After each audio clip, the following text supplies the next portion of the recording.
Hello ဟမ်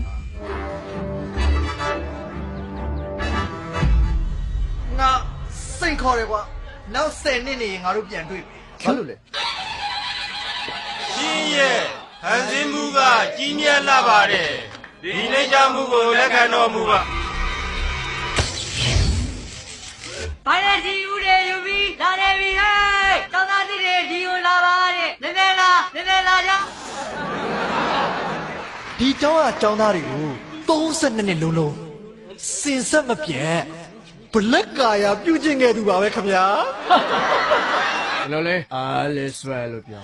မြို့ထဲမှာရှိတဲ့လမ်းတော်တော်များများမှာရည်စည်းနေပါတယ်မော်တော်ယာဉ်တွေလုံးဝမောင်းနှင်လို့မရပါဘူးရှင်အမနင်းနေပါလားညက်လိုက်စမ်းပါ အားလေးဆွဲသူကတရားဆိုခြာထူးကတုံညပါမင်းနိုင်ကြီးငါရှုံးတာပါမင်းကောင်မယုံလားဒီတော့